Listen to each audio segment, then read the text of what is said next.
And so our next panel is the arts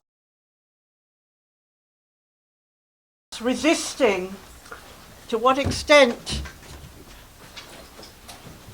have the arts resisted in the short time the Taliban have taken over? And there may be reference to the previous Taliban regime, I don't know. And our chair is Rouhi Shafii. Come on, who is the co-organizer of this symposium. So thank you, Rouhi. We have Professor Susanna Olszewska is Associate Professor in the Social Anthropology of the Middle East at the University of Oxford, working on the poetry and digital cultural production of Afghanistan and the Afghan diaspora. She is the author of numerous articles, poetry translations from Persian, and a book, The Pearl of Dari, Poetry and Personhood Among Young Afghans in Iran, published by the Indiana University Press 2015. And Rouhi Shafii, who is chairing this session, is a social scientist, writer and translator of Persian poetry. Rouhi has published 8 books in Persian and English, and her memoir in Farsi is due to be published shortly. And you can look at her website for more information. And then we have Milad Yousofi. Yousofi is a London-based rubab player, composer, and music producer working in contemporary Afghan folk, world jazz and fusion music.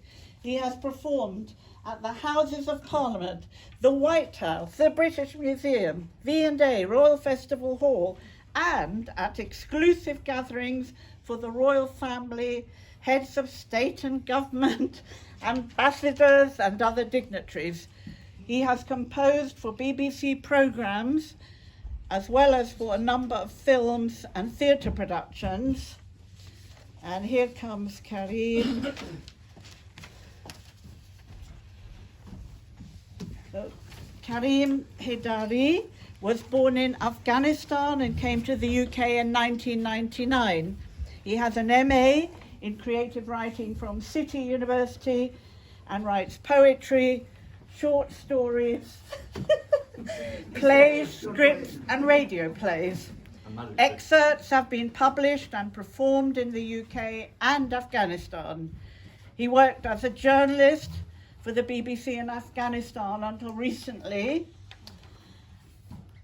when he fled by rather devious, complicated means to the UK. And his report was recently featured in From Our Own Correspondent on BBC Radio 4. I heard it. I was doing the housework, cooking, and then, I heard a familiar name. And it was also selected for their Pick of the Week programme, when they select really interesting programmes. So that's our panel. And over to you, Rouhi. Thank you very much, Jennifer. I'm really happy and proud to have this very distinguished panel with me. The first one is Suzanne.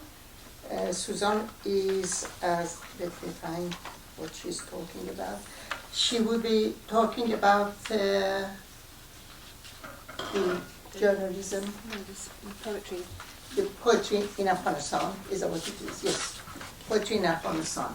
As you know, poetry is the basis of Afghan and Iran and, all the Persian speaking world. So speaking about poetry never ends.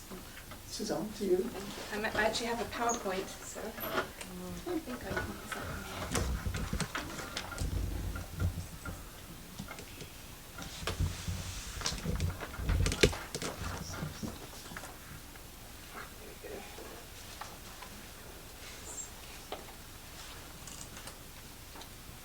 And do I have 15 minutes still? About, yes, because we started late. Okay. So, yeah, Please wave visibly if I'm talking Okay. too much. Just tell me to cut it short because I can skip over some material. Okay, so since my research with Afghan refugee poets in Iran beginning in 2005, I've stayed in touch with many poets via social media and followed their work with a lot of interest. Many of them subsequently returned to Afghanistan or remigrated to other countries, leading to a truly global digital network of poets. And I should emphasize that I'm working with Persian-speaking and not Pashto-speaking or other Turkic language, people writing in the other languages of Afghanistan. And the catastrophic events of the summer of 2021 in Afghanistan that we've heard a little bit about resulted in an intense wave of poetic activity among Persian-speaking Afghan poets. So even though some of the institutions and efforts that we heard about in the first panel really crumbled away, dissipated, disappeared, nonetheless, on social media and in the diaspora, poetic activity was very much alive and perhaps more intense than before, as people shared poems immediately in the wake of particular incidents on social media. As an immediate response, people responded to events such as the fall of particular cities in Afghanistan, perhaps their hometowns, or to images of or particular news stories with new compositions, or they repurposed some of their older poetry on themes of war or nostalgia for the homeland, but now given greater resonance, new resonance. And many, both women and men, expressed their solidarity for the women of Afghanistan and fear of what a return to Taliban rule would mean for them. So I'm going to present here a selection of the Persian language social media poetry of the fall of Kabul that I've translated, the fall of Kabul being here the unexpected capture of power by a Taliban government whose shape is and consequences are still unfolding. And I'll be focusing on the work of these four poets who all began their careers, or spent their formative years in Iran. Many of them began their careers or continued their careers there as well, although some of them subsequently remigrated.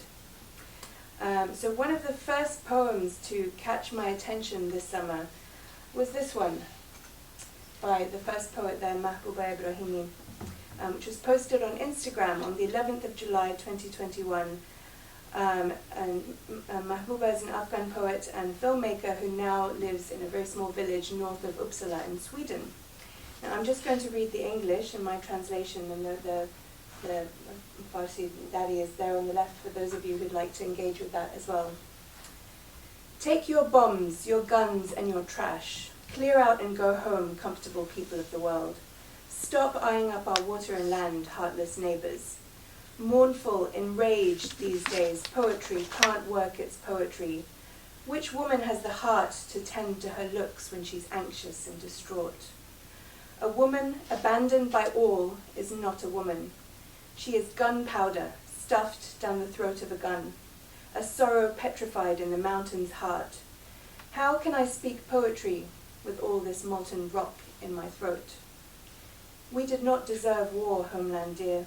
Wild, beautiful woman. Your fate could have been caravans,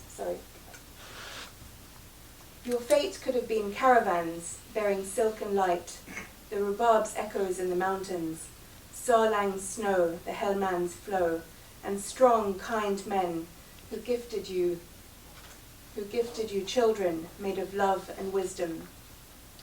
Regret, exile, aloneness, I did not deserve these. My poems should have borne the scent of redbud and oleaster, the tinkle of anklets and attans, the tang of sheep's milk in green thickets. They will grow green one day, all these dreams that we have buried in the breast of the earth. So this untitled poem that was written on the spur of the moment in response to events reflects the anxiety with which many diasporic Afghans, and of course Afghans in Afghanistan as well, watched as international troops accelerated their withdrawal from Afghanistan that month. That was still July, when a lot of what happened was still obviously in the future and unknown. But this concern quickly turned to horror as the Taliban began to make increasingly rapid territorial gains across the country. Most Afghan people wanted foreign military occupation to end, certainly, but this was too fast, too uncontrolled, and the outcome not at all what many had hoped for. I first met Mahbouba in 2005 when she was one of the key poets and activists of an Afghan literary association in Tehran, Iran, where she'd grown up. She returned to Afghanistan in 2007, but soon remigrated to Sweden to seek a better future for her young children. She often takes an anti-war stance and personifies her homeland in her poetry. In the past, she's identified it with a loving but exhausted father or mother, and here she personifies it as a wild, beautiful woman who deserved a different, happier fate, and she denounces both Westerners and Afghanistan's immediate neighbors for their hand in its decades of misery, all the while mourning the beauty of her homeland and its deferred dreams. The ancient city of Herat in the west of Afghanistan, moving on now to the second poet, was once famously described as a place where you couldn't stretch your legs without kicking a poet. But it fell to the Taliban on the 12th of August this year. On that day, Model Taheri, who was born in 1981 in Mashhad, Iran, to a Herati family, and now lives in Tehran, posted the following short poem in blank verse on Instagram. In the alley, a wind starts up. This is the beginning of ruination. That day when your hands were ruined, a wind was blowing. Dear stars, dear cardboard stars, when in the heavens the blowing of lies takes hold, how are we supposed to find solace in the verses of broken-headed prophets? We will find each other like the dead of thousands and thousands of years, and then the sun will judge us by the decay of our corpses. This theme of decay and ruination was amplified in the Instagram photo she chose. This showed 4 of the remaining minarets of the 14th century Musalla complex of Herat. There were originally 20, all but 9 were dynamited by the British, interestingly, in 1885, and several more fell in subsequent earthquakes. The remaining ones still tower over Herat's old city, leaning slightly, recalling the city's faded glory. So the ambiguous imagery, surrealism, disillusionment, and religious doubt of this poem, just to come back to it, as well as the use of blank verse, are typical for Taheri and many of her contemporaries who I worked with originally for my doctoral project, who cut their teeth in the Afghan and Iranian poetry circles of Mashhad in Iran in the early 2000s. The poem reflects the era of deceit and corruption that characterizes the time, where lies are told even in the heavens, and even the stars are fake. Perhaps this was a response to the rumor that the governor of Herat surrendered without a shot being fired in an apparent deal with the Taliban. In such times, it seems to be saying, how can we trust the broken-headed prophets? Rather than a judgment day with the promise of eternal life, we will have only the judgment of the merciless sun on our bones to look forward to. As more cities fell, next came the news of the desperate and chaotic evacuations of Afghan citizens allied with the foreign forces, the government, or otherwise perceiving themselves at risk from the Taliban. The chaos and haste seem to be epitomized by the reports of women giving birth on the evacuation flights. And in response to such stories, Mahbouba, our first poet again, posted the following poem on Facebook on the 31st of August, reflecting, as she often tries to do, the plight of refugees and exiles everywhere. How am I doing for time? You have another 2 minutes. Okay, I'll tell this one and we'll see how it goes after that. Okay, so this was just, again, reflecting to, it was at the spur of the moment. She called it Tonight's Poem. We don't have much space on this earth of ours, the extent of a room, the extent of a rug. We don't even have enough time for our final death throes. So we have to give birth to our babies on airplanes, breastfeed them in camps, and hear them speak their first words in the lands of others. And one day, they'll suddenly ask us, where are we from? We have to be very careful not to burn their delicate fingertips on a map when we place them over their homeland's name. One last poem. Do I have time for that? Just one. Sorry. So those who were evacuated themselves began posting poems of homesickness and nostalgia. Mustafa Hazara is a well-known journalist, poet, and director of a cultural foundation in Kabul who was born to refugees in Tehran and grew up there before his family returned to Afghanistan when he was 17. He was evacuated to France in late August and subsequently posted many nostalgic poems on both his Facebook and his Twitter accounts. On Twitter, they were inevitably shorter and in his characteristic laconic style, often including an ironic or humorous element and mixing elevated emotions with the mundane bureaucracy of everyday life, such as in this poem of September 6th. How awful I feel for my homeland. What should I tell my doctor? Prescribe Kabul for me, polisor 3 times a day, bread from home and good mountain air. How awful I feel for my homeland. The insurance company says the cost of your illness due to your homeland is up to you. Homeland sickness, as with your teeth or eyes, is a cosmetic condition. You need to pay for it yourself. Okay,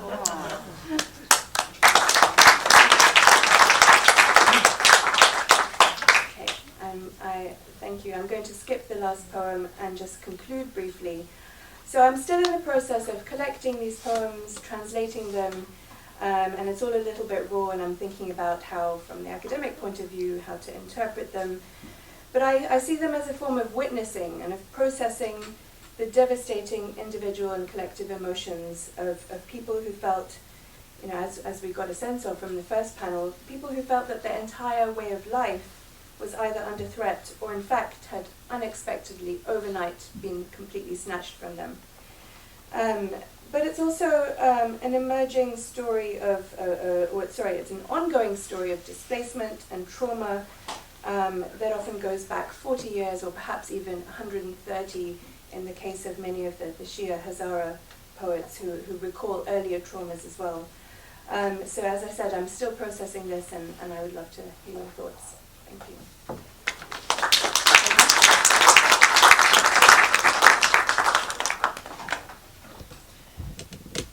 Thank you, Susan. We have Karim Haidari, who is going to talk about journalism and journalists, Milad, who will talk about music and musicians, and then we, in the program, Reza Mohammadi is going to read poetry, and then we have Milad playing the rubab. I suggest that we go on with the talks, and if you don't mind, you play the rubab at the end, so that it would be an end to this session. Reza John, after Karim, it's you. And can I ask that all the speakers stick to 10 minutes, because we are so short of time, and I really don't want the Then we can audience. have question and answer. Yes, we will have it after the session. Yeah, sure. Yeah, please. It's your Okay. I am going to play this presentation. Thank you. If you put it into slideshow, it comes up on the screen.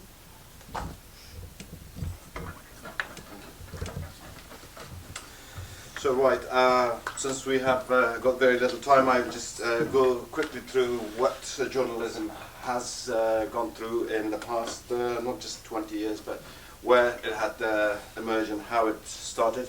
The first publication, news publication, was in 1871 by a genius called Sayyid Jamaluddin Afghan, and from that onward we had another publication by someone returning from Ottoman-administered Damascus to Kabul, who later became the father-in-law of the king, Amanullah, the moderator, someone who has changed the face of Afghanistan, modern Afghanistan at least. And that was the foundation of modern journalism. I believe in 1911 was the first issue of Saraj al-Akhbar, which means the lamp of, which is an Arabic word, the lamp of news. That started, it ran for 7 years, and then from that it was easygoing till the 1970s. It's funny that we had radio in 1925. That makes it 2 years younger than the BBC, the world-renowned media organization. And then we had TV in the 70s, like in 1977, the Republic, which earlier Solomon was talking about, the first Republic after the monarchy, when the monarchy was toppled. But then he didn't have the time. The coup d'etat took over, and the TV was inaugurated in 1978, or towards the end of 1977. When the Soviet invasion happened, as is the practice across, has been the practice across all communist regimes, there was strict censorship, state propaganda, and everything was done through the government. So there was an agency that had to feed all the news, the publications, everyone, for what the government was and how. And because there was fighting going on with the people called Mujahideen, and then they had different parties.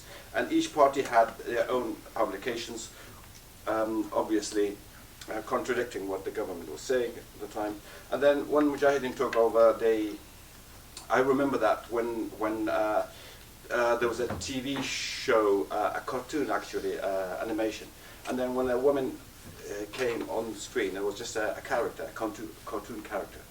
The screen went black. So that tells us that, you know, how deeply traditional and how not just religious but traditional and conservative our society is, which would pave the way to the Taliban phase one. And during the Taliban, obviously, a lot of people, most of you would know that they shut down the TV, stopped music, confiscated musical instruments, and you were supposed to get lashes for listening to music. And then going to the US-led invasion, that was post 9/11, and it happened. The reason I've never called it a US-led invasion until recently, but now I realize it has been an invasion. Just some people in the US government who had stakes in the arms manufacturers, and they decided that this is a good opportunity to raise their revenues, and a place called Afghanistan, on the pretext that there is the world most notorious terrorist is there, and we have to get him. And then he apparently wasn't in Afghanistan at all. He emerged from somewhere else. So without going too political, but unfortunately, you know, journalism and politics is very closely associated. And for that, are we going okay with time? I forgot to keep time this time. It's been 7 minutes. Okay, now, let's move on to what happened. So, but then there had been a lot of resistance, censorship. Earlier, my friends Sorab, Solamal, and to some extent Reza Mohammadi spoke about censorship. There wasn't censorship on poets, but then there was self-censorship, because we are a traditional society. We couldn't engage in something that was out of the ordinary, something that we didn't want to be portrayed as someone promoting values or cultures that were alien to us. So when the growth of private sector, they were like at one point 67 TV channels, 170 over 170 FM radios across Afghanistan, and hundreds of publications, small and large publications. But that is because, you know, the freedom of expression in Afghanistan, the treaty, the Article 19 of the Human Rights Declaration, was signed by the then President Hamid Karzai in 2002, quite at the beginning, and that gave journalists a lot of freedom to do what they want, to cover what stories they want. Unfortunately, that wasn't as black and white as it seems, because journalists were intimidated. They were killed in many instances. Like we had over 100 journalists killed, probably a dozen of them foreign nationals, but the rest were all Afghans. And some of them in mysterious circumstances, by mafia groups, by mysterious government figures, for influential warlords. So what women's role had been in the media, that is quite interesting, because we have some women journalists here among us. I would have hoped that they spoke for themselves rather than me, a man, speaking about them. But because it's probably not possible at this time, so we had women on screen like TV anchors, and there was a point that they decided to move out of the screen and indulge in core women issues that Afghanistan, as a traditional society, as I said earlier, as a religious society, was suffering from.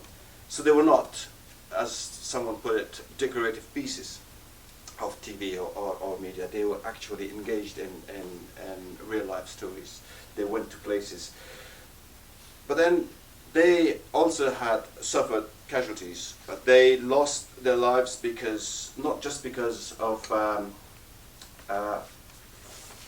not because of extremist religious groups, not only because of them, but because their families, their relatives, they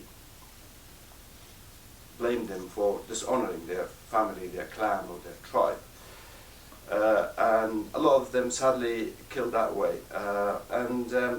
But then now, you know, the social media had a role to play as well, and it will play a significant role to play now that Afghanistan is no longer a so-called democratic society.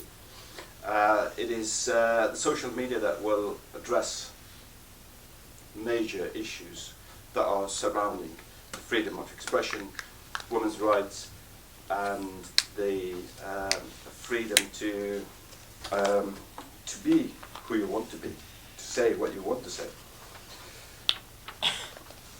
So, to conclude, the struggle and the resistance, which is the which can only be done through social media, as I said just now, and also through international media platforms who are not based in Afghanistan.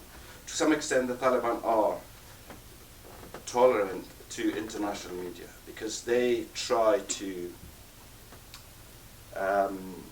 show the world that they can rule the country. They want to open up to trade, and they want to attract aid. And but then, you know, there have been violences against journalists recently. We saw footage of people who've been of journalists who've been beaten.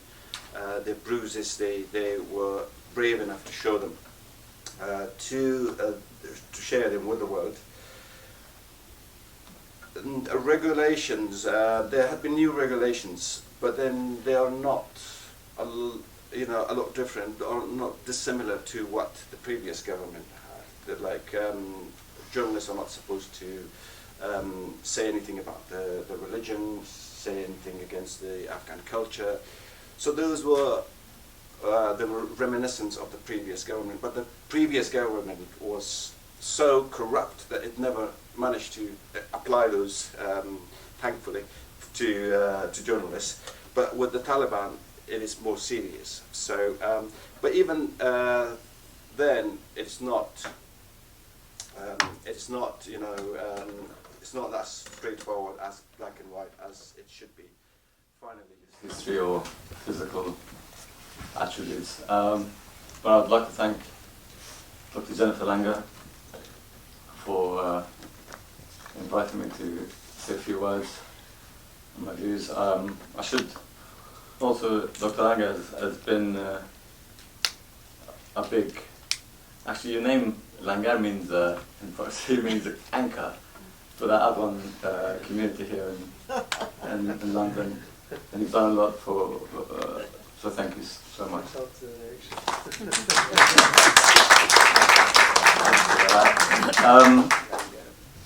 Also, I want to, as a disclaimer, say I'm not an academician or nor a journalist or anthropologist or musicologist, so I won't be giving you facts and figures. But I'm a musician, so they say, and so maybe just share some views. I think that gives me a bit of a license to not be confined to the boundaries of what is expected of me as well. I'll try to keep it within the realms of this subject.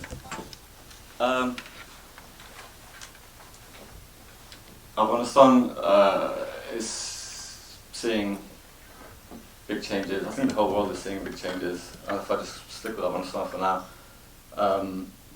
musicians are suffering. They can't perform. They've been banned from performing or playing. So there's a lack of income. Some are trying to escape. Well, most of them are. I actually had someone call me the other day and said the instrument that I played, Rubab, is mainly built by. I should keep an eye on time, shouldn't I?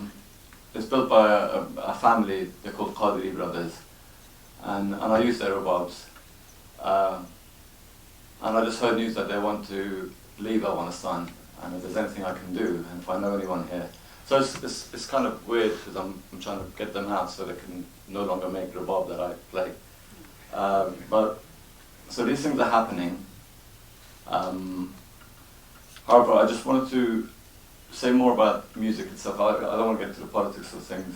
I know this is about that, but music as resistance, you said, and art as resistance. Music as a form, I've come to realize a little bit, is like all art forms, it does things to people. But especially music, slightly different because it doesn't have a form. It's not tangible. It is physical. I mean, I'm an engineer by trade as well, and I've studied psychology.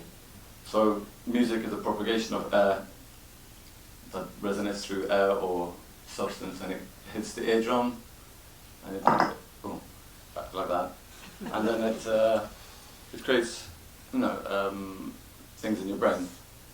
But at the same time, when we try to, we can't create music. Music is there, like a note, a C, or do, or sa, will have harmonics, certain harmonics, and we can't do anything to change that. That's what it is. So it has this special effect that we're not creating an art form that represents, I don't want to go too off topic by the way, that represents something in the real world. It is the real world, it is the reality, it is existence. That's the sound it makes. Anyway, that's the physiological aspect of it.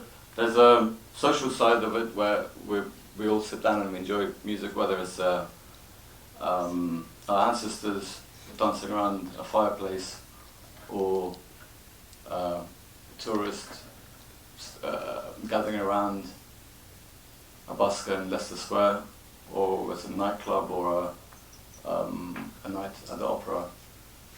It binds people together. It's a glue. And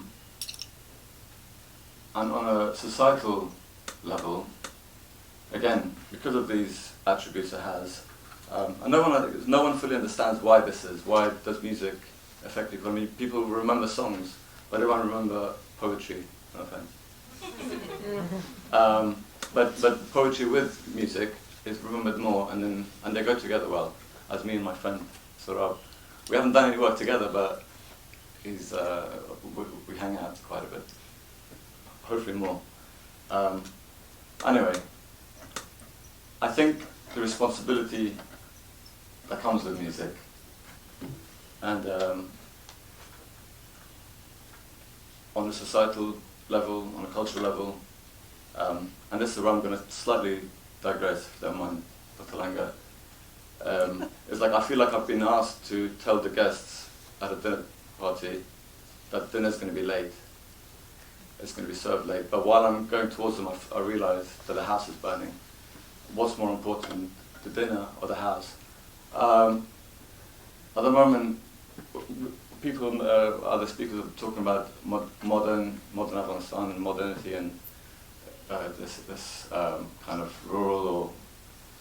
I think right now, the last 300 years or so, with the discovery of machines and oil and fossil fuels, we've managed to get to a point where, as Buddha would say, we have a sense of dissatisfaction and want. And I'm not, there's no one to blame or point fingers at, but we kind of just went a bit over the top, and we're essentially drug addicts with our lifestyles, consuming so much. So although this situation in Afghanistan is important, and I'm going to come back to the music side of things as a resistance. So we will probably, some of us will go back, get in our car or take a bus or whatever and go back to our lifestyle and say like, oh well. However, I think art now, as it always has, it needs to represent or at least criticize, critique, reflect, question the status quo. And I think as all artists, as people are doing in Afghanistan with what's going on right now, but I think on a global scale, on a humanity scale, as a species, we need to resist and realize where we are now. And we're literally frying and drowning the planet. So I know there's a bit of lag, we don't see it, but we're doing it with every step of our daily lives. So I think now it's art's responsibility to mention that. My brother said you can't write a song saying save the world, help the world, because no one's going to listen to that. But I think at the root of every artist's inspiration should be this dire situation we're in. And so what seems normal to us, and we think like, oh, this is the way how things should be, we've come to realize this is not how it should be, and we can't survive as a species like this. This has nothing to do with Taliban, I'm so sorry, and the political side. But it is a thing that we should. So as an artists, writers, poets, performance artists, whatever, we need to use that magic ability to do that. There are many songs about hair and your lips and I miss you and I wish you were here. So it's nice because these evoke emotions, they evoke compassion, and they evoke the good stuff, which is what we need in order to help humanity. So that's a good thing, but I think that should be the root of our thing. And music can be used, as all art can be used, to defile humanity, and it wouldn't necessarily lift or lift the human spirit, and that's the responsibility of art, I think. On another note, I'm doing a program with my dad, who is also a writer and a presenter, and there's a bunch of stuff. And it started during COVID, and we invite artists, singers, poets, writers, actors, directors, theatre, drama, etc., to come and speak. But now, I think because of the situation in Afghanistan, it's become, or at least I think, it's become a more significant thing, although we did it just as a pastime.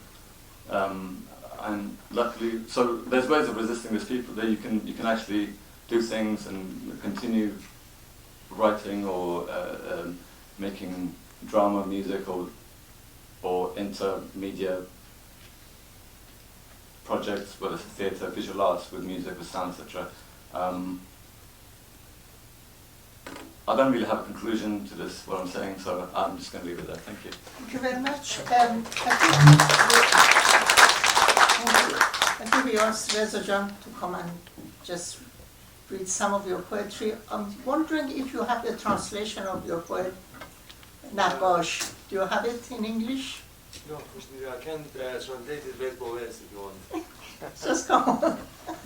Well, you can. You've written so many wonderful poems that. Would you like to sit down or? No problem. We are here in Milad. No, it's fine. Yes, yes. Yeah, we're okay. Let me recite it first in Farsi completely. After that, we can read it together actually. One verse in Farsi, one verse in English. Actually, we can Okay. translate. You read your Naqash in Farsi. Sure.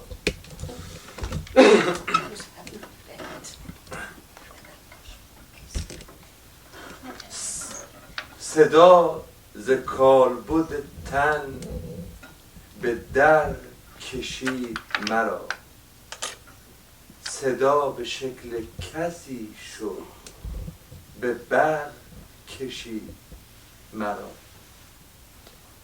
صدا شد اسب ستم روح من کشان ز پیش و خاک بست به کوه و کمر کشید مرا.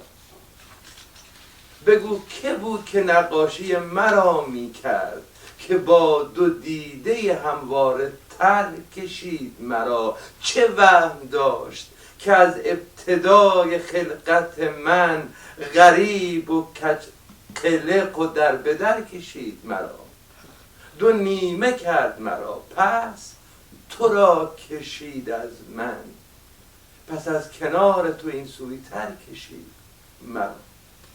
میان ما دری از مرگ کرد نقاشی، به میخ کوفته در پشت در کشید مرا، خوشش نیامد این نقش را به هم زد بعد، دگر کشید تو را و دگر کشید مرا.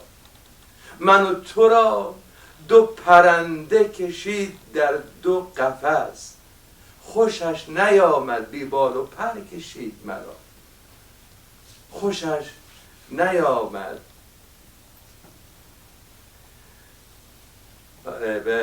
این بار از تو دشتی ساخت، به خاطر تو نسیم سحر کشید مرا، خوشش نیامد خط خط خط زد اینها را، یک استکان چای از خیر و شر کشید مرا، تو را شکر کرد و در رگان من حل کرد، سپس به سمت لبش برد و سر کشید مرا.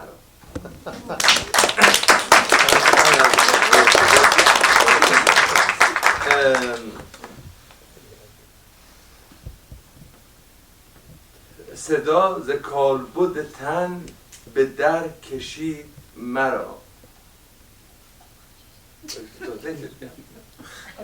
You have translated. We'll have to look at کدوم دوست داشتیم؟ انگلیسی ترجمه انگلیسی داریم که بکنیم؟ آره پیداش کنیم باید. بخون. چون پیداش کنیم خودتون بکنیم بهتره. No, نداریم. Yeah, actually, it's difficult to translate it. It is about a painter actually who tries to paint, and actually at the first it is a voice.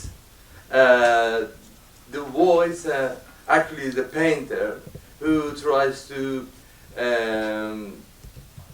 paint something, and he didn't like it, erase it and paint again, erase it and paint again and erase it, and at the end the painter and the painting. Oh, you had it? Okay.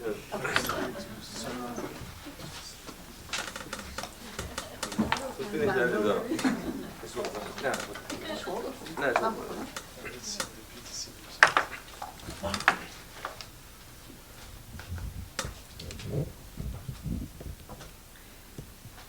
Drawing.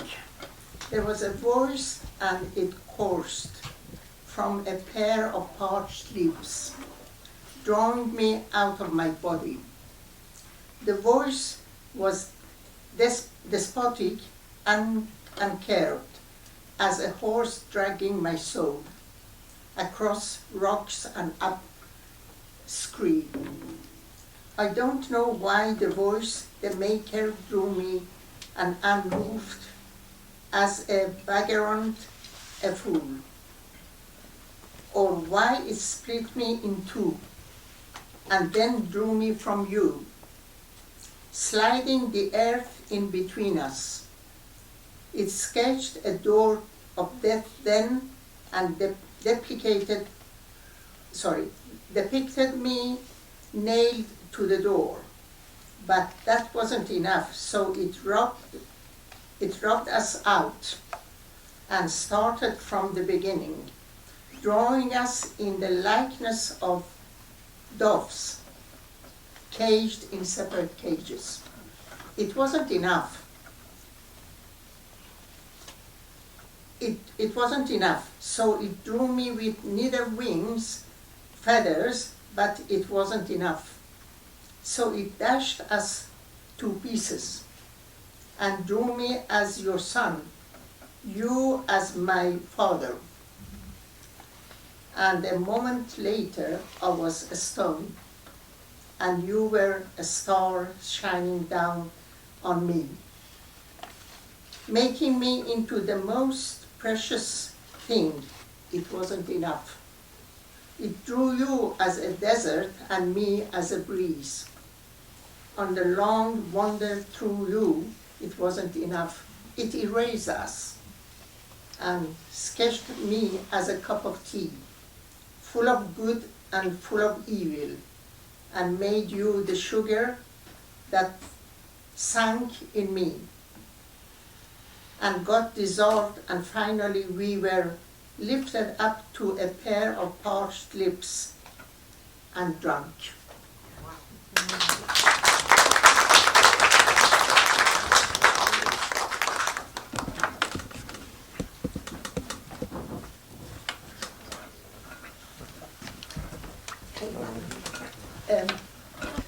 دوستان من فکر میکنم که سوال اگر هستش الان سوالاتم بپرسیم، وقت زیاد ندارم برای سوالات زیاد که بعد با موزیک سعی کنیم این سشن رو تموم کنیم. من خودم فقط جان حالا اجازه بدین از سوزان این سوال رو داشتم که روی شعر افغانستان وقتی شما کار میکنید پardon? English. Okay, sorry. Sorry. My mind completely turned into Farsi. No, my question is that when you are working on the Afghan poetry, have you come across any happy poems? Because most of the poems, you know, I'm very much involved with the Afghan poets, especially women. But most of the poetry is sad. It's really, you know, you want to cry. And these days, it's even more, you know, sadder and more, you know, dark, as might say. And I'm just wondering if you've come across really happy poems, you know, poems of expressing, you know, happy days and all that. And then I had a question from Karim about journalism. We see that the Tulu, you know, station is still working. I was just wondering why didn't they shut it up? Because the guy, you know, appears with tie and very, you know, clean and all that. So, you know, explain it to us why they have still let it, you know, open. Should I answer that? Susan? Sure, I can answer that. I just wanted to say also that under the pressure of time at the beginning of my talk, my manners completely left me, and I forgot to thank Jennifer and James for organising, bringing us all together. So in response to this question, yeah, you're absolutely right. There isn't a lot of happy poetry. Many of their themes are not things that lend themselves to happiness, obviously. I mean, there's a lot of it is nostalgia for the homeland. There's a lot of social critique. There's a lot of kind of embodying the misery of a lot of their compatriots, even if their own situations are a little bit better. Yeah. They try to imagine themselves as, you know, as the most destitute women, for example, in Afghanistan or in refugee communities, and speak from that perspective. Probably the poet that I've seen with the happiest writing, I think it reflects their situation in life really, is Shakila Azizoda, who lives in the Netherlands, and she's been there for many years. And so she, even though she still writes in Dari and also in Dutch, she has a lot of very tender poems that are a little bit different from, the themes have shifted a little bit. She writes very beautiful poems for her young child, for example, about a mother's love. And yeah, I think there's something about their overall situation, the difference there. She's more relaxed, she's more content, she has citizenship, she doesn't have to worry about a lot of things. So I think that's probably what the difference is. Yeah, thank you. Yeah, I mean, one of the women poets was my friend. She used to write before the Taliban. She used to write exquisite love poetry, which I translated most of them into English. And then after the Taliban, now anytime I read her poetry, I cry, and I've been telling her, and she says, love is gone from my memory. I can't write about love. I can't fall in love.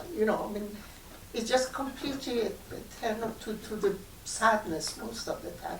Thank you.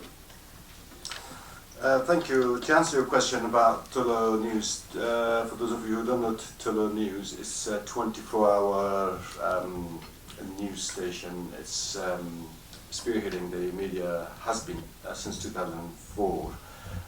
Because of its outreach, because of its quality, that's been unmatched. And so Tulu has not been the only private media company. What I found interesting was when the fall of the previous government happened, I was in Kabul, and that was a nerve-wracking time.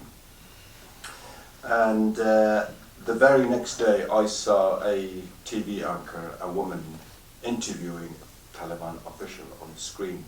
I was so surprised and shocked that I took a picture of the screen, of the TV screen, and tweeted it.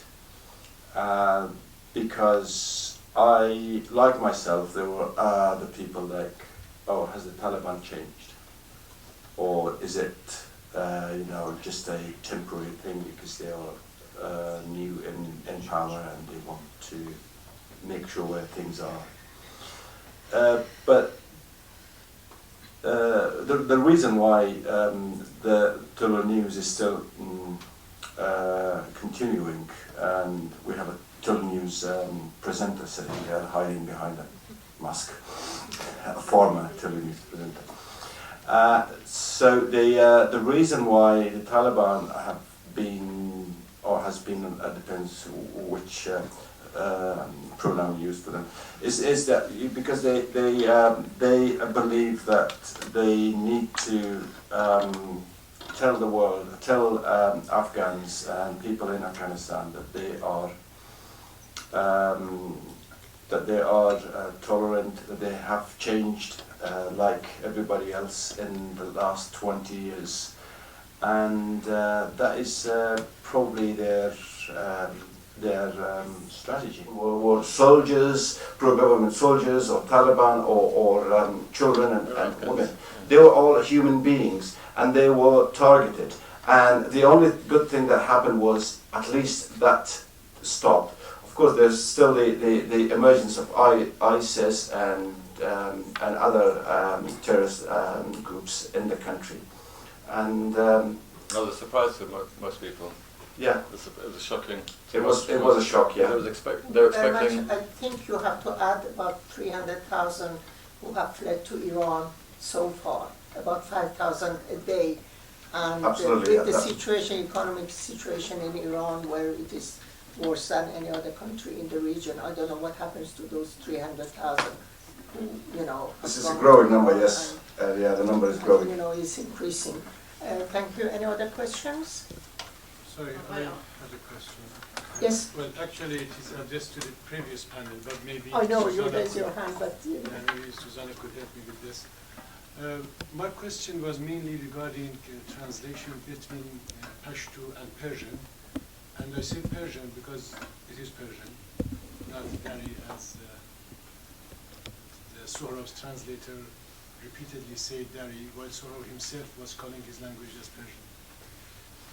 Is there any translation going on between Persian and Pashto?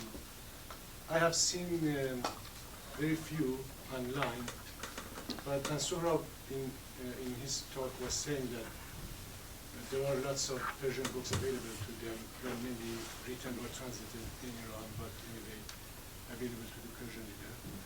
What about the Pashto reader?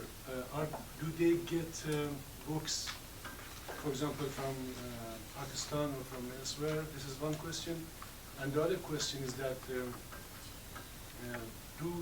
does translation happen between Pashto and Dari? So if someone, between Pashto and Persian, so if someone doesn't speak Persian and they are from Afghanistan, can they still read translation of their fellow country poetry and stories in their own language?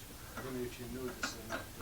I think, when you finish, Reza Mohammadi would be a very good person to answer, but of course, the question is put to you. I was actually going to refer you to many of our colleagues because I've mostly worked on the poetry of the diaspora in the last 10 years certainly, and before that was mostly Iran-based refugees.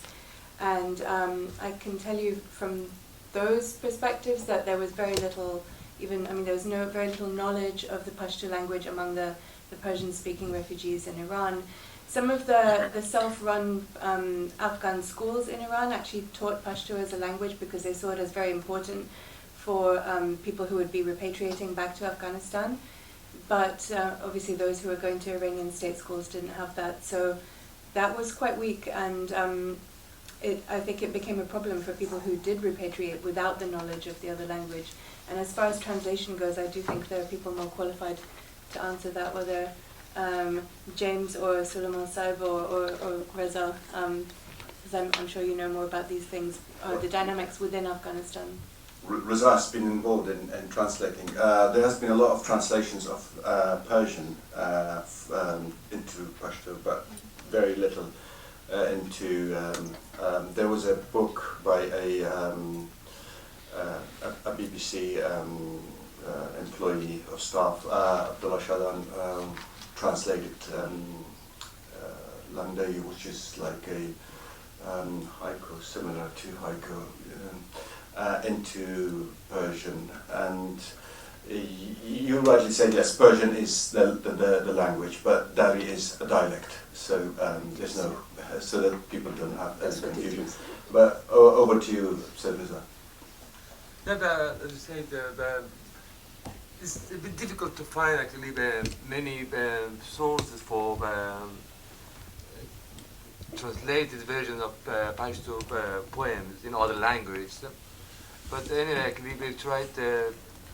I know actually a few books have been translated and published in Iran. I know 4 books actually have been published in Iran from Pashto modern poetry and Pashto,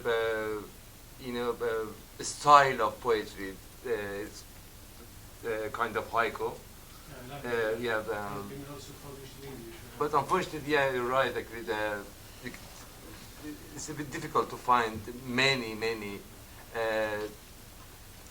translated Pashto poems in other languages. Thank you very much. I think we haven't got much time. I'm really sorry.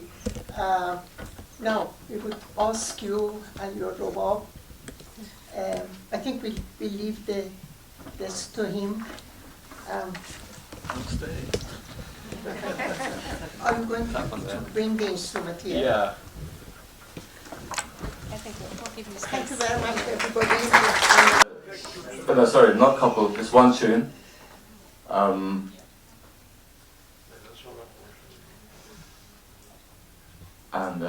See how it goes. I don't know if I should introduce the song. It's not. I mean, it's a melody from a song. It's actually I heard a little boy sing it, and it's the words are from a little boy saying, "Our woes are so great, bigger than a mountain with a castle on top. My mother is ill and my father is missing." It was sung a few years ago, quite a few years ago, but now I listened to it again and I thought, wow, especially with many children suffering and about to suffer more. So yeah, I'll just do a little attempt at it.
a lovely